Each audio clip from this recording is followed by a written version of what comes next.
BJP प्रवक्ता सुहेली मेहता ने सारण से राजद प्रत्याशी रोहिणी आचार्य पर जोरदार हमला बोला है।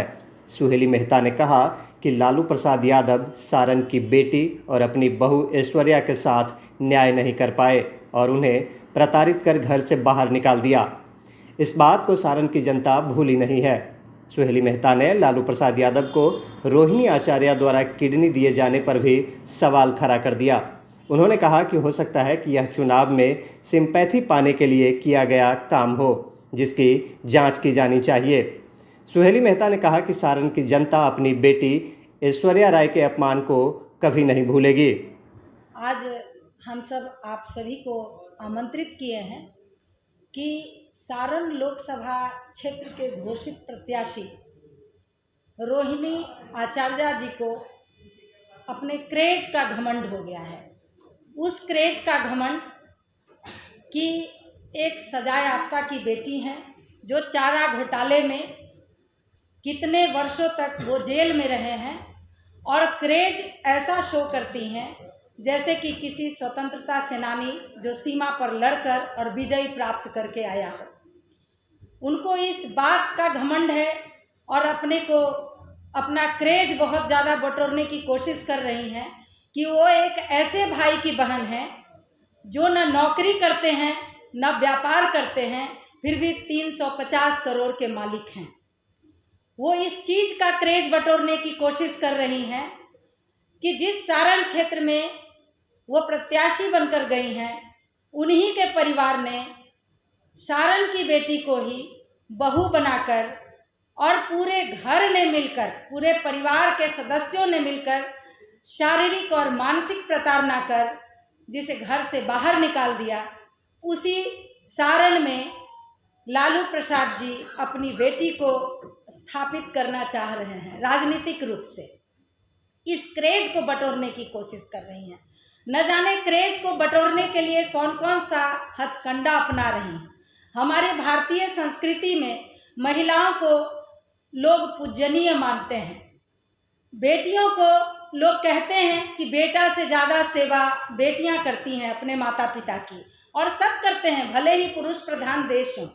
लेकिन बेटियां सेवा करने के बाद ये कहकर नहीं भंजाते रहती हैं कि मैंने पिता और माता की सेवा की। पिछले साल जिस तरह से रोहिणी आचार्य ने अपने पिता को किडनी दिया, जान बचाई, ईश्वर करे लालू प्रसाद जी स्वस्थ रहें। लेकिन जिस तरह से आज ये चुनावी मुद्दा बनाकर घर घर जाकर रोहिणी आचार्य कह रही हैं कि मैंने पिता को किडनी दिया है, आप हमें वोट कीजिए, मेरे जैसी बेटी सभी को होनी चाहिए, तो ये राजनीतिक हथकंडा जिस तरह से अपनाई हुई हैं, ये तो शक है कि उन्होंने किडनी दिया भी है या नहीं दिया है, ये भी जांच का विषय है। या इसको एक राजनीतिक साजिश समझकर कि हम राजनीतिक रूप से लॉन्च होंगे तो उसके लिए इस तरह का किया जाए, इस तरह का नाटक किया जाए, ये भी एक शक की बात है और ये जांच का विषय है। सिंगापुर से एक महिला आकर और बिहार के सरजमी पर आकर और चुनाव लड़ती है और वो बार बार जो बिहार एनडीए की सरकार जब से पिछले 17 साल से काम कर रहा है, बिहार का विकास कर रहा है, उस बिहार में जिसने महिला सशक्तिकरण को कहां से कहां तक पहुंचाया, वहां पर वो ये घोषणा कर रही हैं अपने क्षेत्र में कि महिलाओं की सुरक्षा करूंगी। अरे पहले अपने घर में महिलाओं को सुरक्षित रखिए। जो दूसरे की बेटी आती है तब आप समाज की बेटियों की सुरक्षा की बात करेंगे। सामाजिक प्रणेता और सामाजिक न्याय के नेता कहे जाने वाले लालू प्रसाद जी, आप अपने परिवार में भी न्याय नहीं कर पाए, बेटी और बहू में अंतर किया, तो आप फिर समाज के न्याय की बात क्या करेंगे। जहां पारिवारिक न्याय की बात नहीं हो, वही उनकी बहू जो रो रो कर कह रही थी कि मैं भी तो यादव समाज की बेटी हूँ। स्वर्गीय दरोगा राय जो बिहार में इतने प्रतिष्ठित नेता थे, उनकी वो पोती है। वैसी लड़की को भी इन लोगों ने घर से धक्के बाहर निकाल दिया और इन जालसाजों ने अपनी बेटी को उसी क्षेत्र में जाकर राजनीतिक रूप से स्थापित करने की कोशिश कर रहे हैं। सारण की बेटियां सारण की बहुएं, सारण की माताएं इन लोगों के इस जालसाजी का और इस जो जिस तरह का नाटक ये लोग कर रहे हैं, इसका जवाब निश्चित रूप से सारण की जनता देगी। धन्यवाद। पिला दिया है और इसलिए नरेंद्र मोदी बार बार बिहार आ रहे हैं।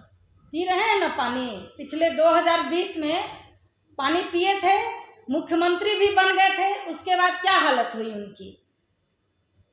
पहले बेटियों की बेइज्जती बिहार में हुई है, उसको पहले याद करें। और हमारे एनडीए सरकार की तुलना अगर वो लोग करना चाहते हैं तो महिलाओं के क्षेत्र में, युवाओं के लिए, किसानों के लिए जो हमारी सरकार ने काम किया है उससे वो तुलना करें। पहले करती हैं तो क्यों नहीं राम मंदिर की, जब राम जी की स्थापना हो रही थी, वहाँ पर राम मंदिर में पूजा हो रही थी, उनका प्राण प्रतिष्ठा हो रहा था, तो क्यों नहीं ये लोग गए थे। राजनीति करते हैं, तुष्टीकरण की राजनीति ये लोग करते हैं वोट के लिए, और कितना नीचे गिरेंगे ये बिहार की जनता, इसका हिसाब इन लोगों को देंगी।